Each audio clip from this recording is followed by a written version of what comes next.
자, 오늘 우리에게 주신 하나님의 말씀 에베소서 6장 1절에서 3절까지의 말씀입니다. 우리 짧은 구절이기 때문에 한 목소리로 같이 보도록 합니다. 에베소서 6장 1절부터 3절까지 시작. 자녀들이여, 주 안에서 부모에게 순종하십시오. 이것이 옳은 일입니다. 내 아버지와 어머니를 공경하라. 이것은 약속 있는 첫 계명으로 그러면 내가 잘되고 땅에서 장수하리라 라고 약속되어 있습니다. 아멘. 5월은 가정의 달이라고 합니다. 유난히 가정에 대한 기념일들이 참 많죠.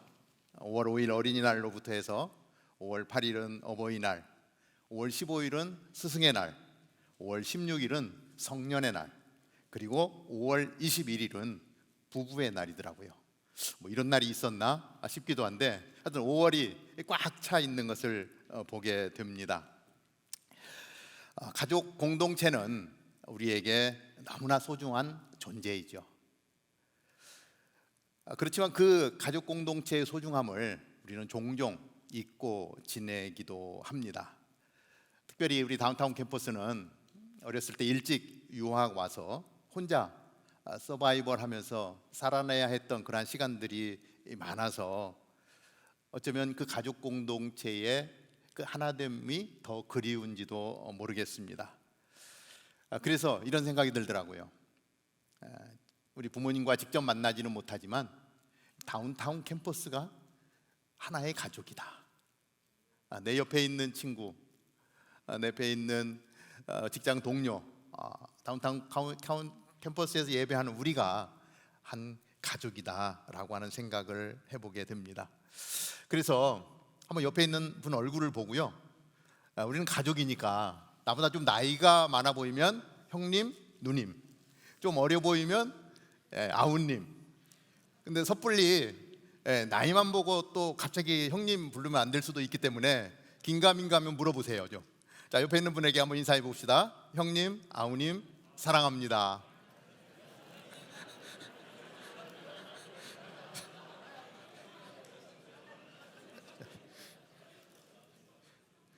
좀 애매한 분도 계시죠?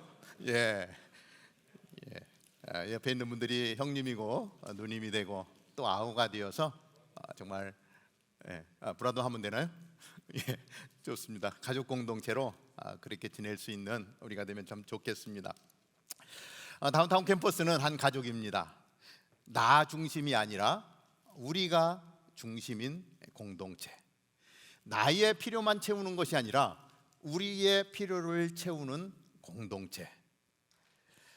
그러기 위해서는 누군가의 사랑과 헌신이 필요합니다. 그 사랑과 섬김과 헌신을 통해서 필요가 채워지고 사랑이 채워지고 하나됨을 느끼고 누릴 수 있는 공동체가 될 줄로 믿습니다. 그래서 우리 다운타운 캠퍼스가 그러한 사랑과 섬김으로 인해서 이렇게 모이면 여기가 바로 천국이구나, 이러한 느낌이 드는 그런 공동체가 되면 좋겠어요. 여기가 천국이구나, 정말 쉽지 않은 세상 가운데서 천국을 경험하는 공동체, 우리 다운타운 캠퍼스가 되기를 바랍니다. 여러분은 가정하면은 무엇이 떠오릅니까? 어떤 분은 천국 같은 가정이라는 생각이 드는 분도 있을 것 같고요, 또 간혹 어떤 분들은 가정하면 지옥 같은 그런 옛 생각이 떠오르는 분도 있을 것 같습니다. 우리가 처해 있는 환경들이 가정에 대한 느낌을 다르게 만들었죠. 그럼에도 불구하고 우리는 오늘 이 자리에서 우리가 함께하고 있다는 것만으로도 사실은 엄청난 복을 받은 거예요. 특별히 미국 땅의 시애틀에서 함께할 수 있다는 것은 큰 은혜가 아닐 수 없습니다. 5월 한 달을 가정에 대한 이야기를 나누면서 오늘은 내 부모에게 순종하라 라고 하는 제목으로 말씀을 나눕니다. 오늘 읽었던 본문 말씀 에베소 6장 1절을 보면 이렇게 기록을 합니다. 자녀들이여, 주 안에서 부모에게 순종하십시오. 이것이 옳은 일입니다. 우리는 부모에게 순종해야 합니다. 왜 그렇습니까? 첫째, 그것은 옳은 일이다. 부모에게 순종하는 것은 옳은 일이다. 내가 오늘 이곳에 존재할 수 있는 이유는 바로 부모님이 계시기 때문입니다. 그 부모님의 사랑이 아니었으면 나는 오늘 이곳에 존재할 수 없는 그러한 사람이 되고 마는 것이죠. 태어나면서부터 혼자일 수 있는 사람은 없습니다. 이런 생각을 해봤습니다. 아이가 응애 하고 태어났어요. 엄마의 그 악 소리와 함께 응애 하고 태어났는데 갑자기 아이가 벌떡 일어나가지고 어머니 아버지 정말 수고하셨습니다. 이제부터는 제가 몸을 막 닦으면서 이제부터는 제 일은 제가 알아서 하겠습니다. 그리고 나를 이 땅에 보내주신 부모님을 위해서 내가 최선을 다해서 섬겨드리겠습니다 라고 하는 아이가 있을까요? 가끔 동물들을 보면 태어나자마자 혼자 일어서고 혼자 먹고 혼자 살아가야 되더라고요. 다큐멘터리를 보면 이렇게 물고기 딱 태어나면은 혼자 서바이벌하고 살아야 되더라고요. 그런데 유독 사람은 태어나서 1년, 2년, 3년이 지나도록 부모님의 사랑이 없으면 살아갈 수 없는 그러한 존재입니다. 그렇기 때문에 오늘 내가 이곳에 존재하고 있는 것은 내 가정이 천국같이 느껴졌던, 내 가정이 지옥같이 느껴졌던 그 부모님의 사랑과 돌봄 가운데 그 은혜가 있기 때문에 오늘 내가 존재하고 있다라고 하는 것입니다. 하나님은 우리가 이 땅에 태어나면서부터 부모님의 사랑과 돌봄을 받고 생존하게 하셨어요. 부모님이 없었으면 오늘 내가 없는 것입니다. 자녀는 그렇게 부모에게 은혜를 입은 존재라고 하는 것입니다. 그래서 내가 이곳에 존재하는 이상 어떠한 이유를 불문하고 부모에게 순종하는 것이 옳은 길이다. 성경은 그렇게 말씀하고 있는 것입니다. 우리는 어디까지 그러면 순종을 해야 되나? 순종하고 싶지 않은데, 생각만 해도 머리가 아픈데, 벗어나고 싶은데 어디까지 순종해야 합니까? 그 순종의 깊이를 살펴보는데요, 창세기 22장 2절은 이렇게 기록을 하고 있습니다.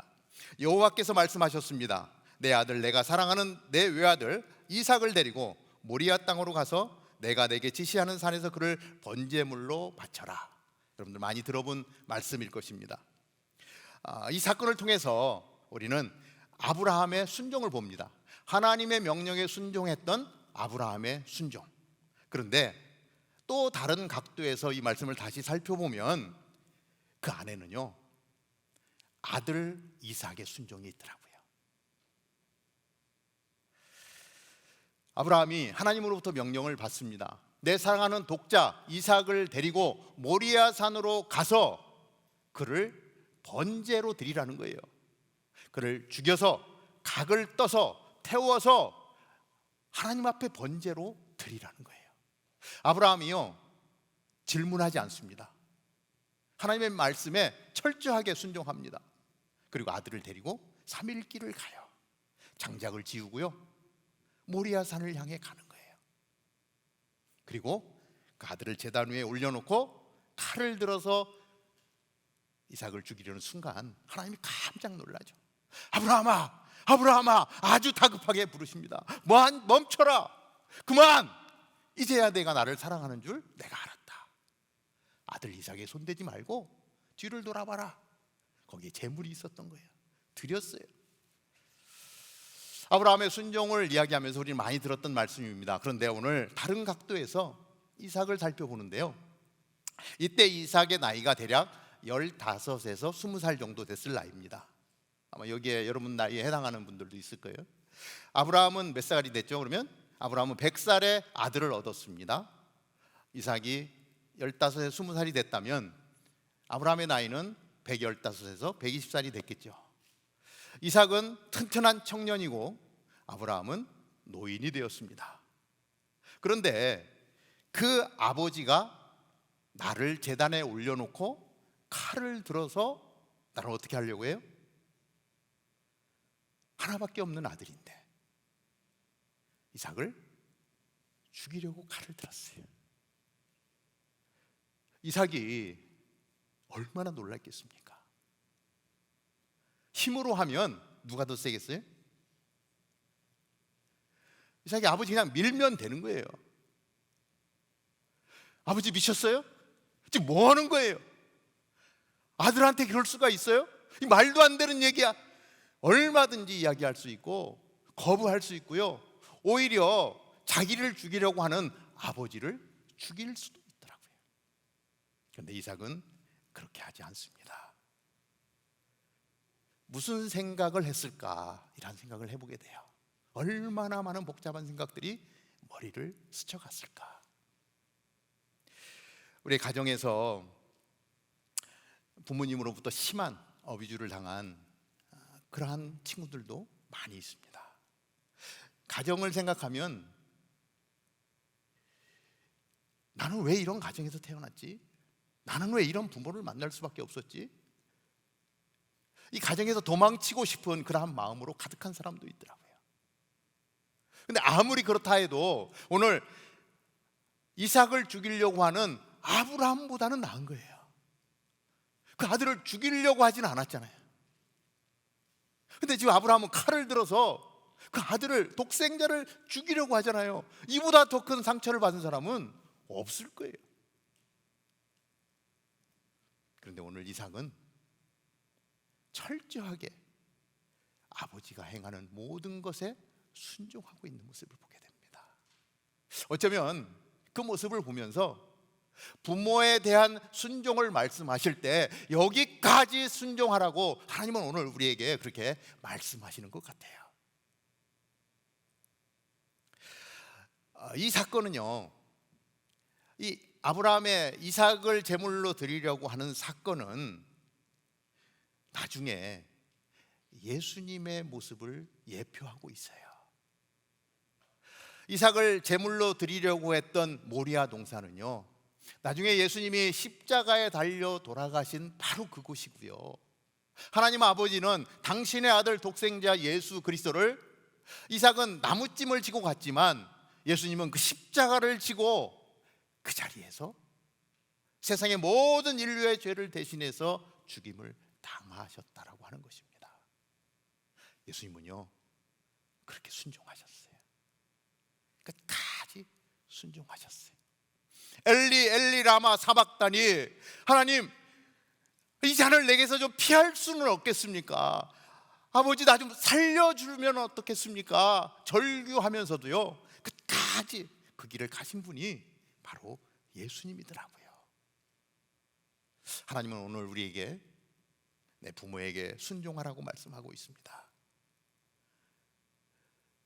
이삭이 아브라함에게 그렇게 순종했듯이 예수님이 하나님의 명령에 순종했듯이 그렇게 부모에게 순종하라고 말씀합니다. 왜 그렇습니까? 그것이 옳은 것이기 때문에 그렇습니다. 우리 다운타운 캠퍼스에 계신 모든 분들이 그렇게 부모님께 순종하는, 말씀대로 따라가는 믿음의 사람들이 되기를 주님의 이름으로 축복합니다. 자, 순종해야 하는데 그 이유가 있습니다. 두 번째입니다. 하나님의 계명, 하나님의 명령이다라고 하는 것이죠. 부모를 공경하는 것은 하나님의 계명이고 명령입니다. 출애굽기 20장 12절은 이런 기록을 합니다. 내 부모를 공경하여라. 그러면 내 하나님 여호와가 내게 준 땅에서 내가 오래 살 것이다. 하나님은 시내산에서 이스라엘 백성들에게, 모세에게 계명을 주셨습니다. 십계명을 주셨습니다. 십계명을 주시는데 1계명부터 4계명까지는 하나님에 관계된 계명이고요, 6계명부터 10계명까지는 사람과 사람 사이의 관계를 이야기하는 계명으로 구성이 되어져 있습니다. 하나님 사랑하는 그 하나님 계명을 빼고 나면 사람과의 관계에서 제일 되는 계명은 내 부모를 공경하라는 거예요. 그만큼 가장 중요한 것이다라고 말씀하고 있습니다. 이 공경하다라고 하는 단어는 히브리어로 카페드라고 하는 단어를 씁니다. 이 카페드는 하나님의 백성이 하나님을 향한 자세를 묘사하는 언어입니다. 그러니까 다시 말하면 하나님 대하듯이 이렇게 이야기하는 거예요. 하나님을 공경하라. 하나님을 대하는 자세가 어떻게 해야 되는지를 얘기하는 것이고, 내 부모를 공경하라. 그러면 내 부모를 대할 때 하나님을 대하듯이 그렇게 부모님을 대하라고 말씀하고 있는 거예요. 이 부모를 공경하는 것은, 이 부모의 권위는요, 하나님께로부터 온 것이에요. 하나님이 우리에게 그렇게 말씀해 주시는 거예요. 그래서 우리는 그 부모님의 권위를 존귀히 여겨야 한다라고 하는 것입니다. 성경은요, 좋은 부모이기 때문에 그 부모를 공경하라, 너무 좋은 부모이기 때문에 순종하라라고 이야기하지 않습니다. 성경은요, 내 부모를 공경하라. 좋은 부모든지 나쁜 부모든지 상관없이 이 어떤 이유를 대지 않고도 내 부모를 공경하라라고 그렇게 말씀하고 있어요. 그렇게 요구하고 있는 것입니다. 왜냐하면 내가 오늘 이곳에 존재하는 이유가 우리 부모님 때문이기 때문이에요. 어떠한 이유를 붙일 수가 없어요.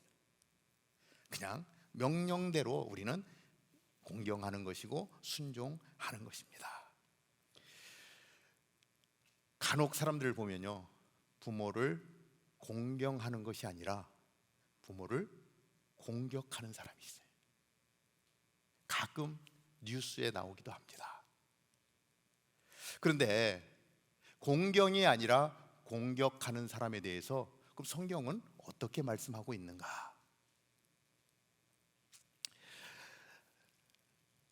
출애굽기 21장 15절 17절인데요, 두 구절입니다. 다 같이 한번 읽어볼까요? 시작. 누구든지 자기 부모를 공격하는 사람은 반드시 죽여야 한다. 17절.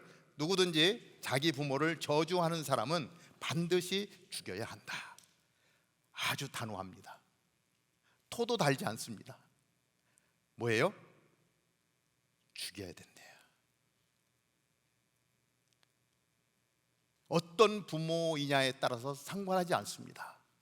부모를 공격하는 사람은 죽이고 저주하는 사람도 죽여라. 무섭습니다. 혹시 찔리는 사람 없습니까? 우리 부모에 대해서 막 욕하고 불평하고 혹시 그랬던 적은 없습니까? 성경 말씀대로라면 어쩌면 내가 죽어야 될지도 모르겠어요. 반드시 죽여야 한다. 자, 출애굽기 20장 6절입니다. 나를 사랑하고 내 계명을 지키는 사람에게는 천대까지 사랑을 베푼다. 하나님 우리에게 계명을 주셨습니다. 명령합니다.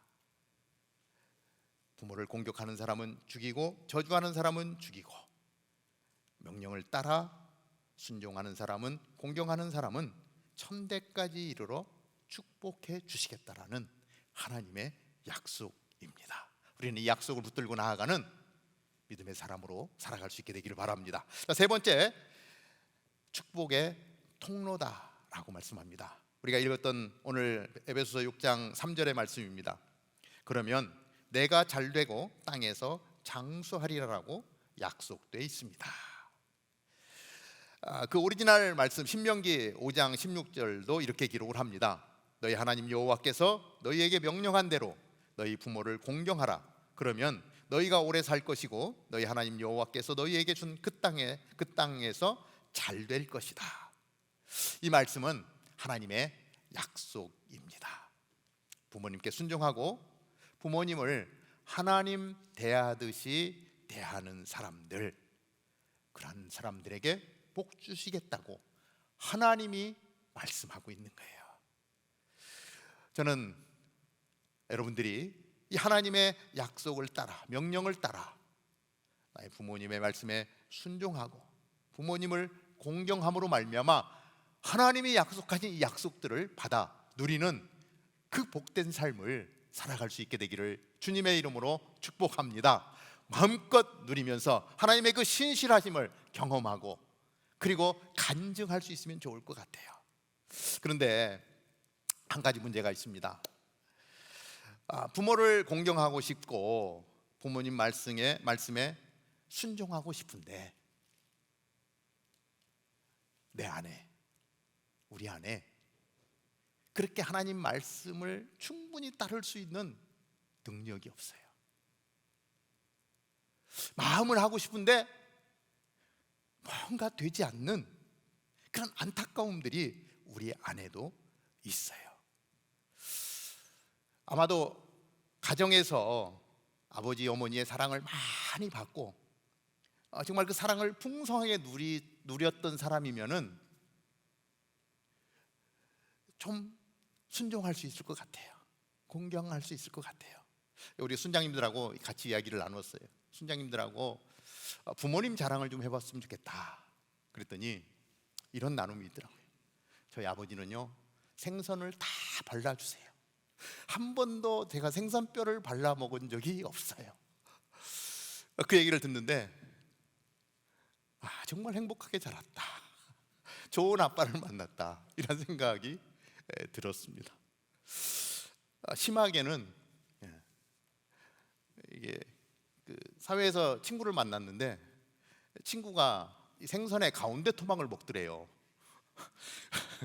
보통 이 살을 다 발라주고 우리 아버지는 꼬리나 머리만 먹었는데 이럴 수가 있나, 이런 생각이 들었다는 이야기를 들으면서 정말 풍성한 아빠의 사랑을 받았구나라고 하는, 얼마나 복입니까? 그런데 그와 반대되는 가정이 또 있잖아요. 어느 정도냐면 아버지 학교를 하다 보면 아버지가 사는 동네를 향해서 쳐다보지도 않는데요. 얼마나 아버지에게 많이 맞았는지 아버지만 생각하면 너무 치가 떨린다는 거예요. 의외로 많습니다. 그 아픔이 너무 큰 거예요. 그래서 어떤 분은 이런 얘기도 해요. 우리가 하나님 아버지하고 부르잖아요. 그 하나님 믿고 싶지 않대요. 왜? 아버지니까. 아버지라는 단어만 들어가면 용납이 안 된대요. 하나님 아버지? 나 그 아버지 필요 없어. 그 상처가 얼마나 크면, 그래서 하나님 어머니로 불러야 되나? 그러한 가정도 있다라고 하는 것입니다. 그러한 부모를 통해서 자라났으면 어떻게 그 부모를 공경하라고 할 때, 부모에게 순종하라고 할 때 순종할 수 있겠습니까? 우리 안에 그 능력이 없는 거예요. 하고 싶어도 할 수도 없고 하고 싶지도 않은 거예요. 그러니까 이 성경을 보면서 내 부모에게 순종하라라고 하면 거부감이 일어나는 거예요. 하고 싶지도 않기 때문에.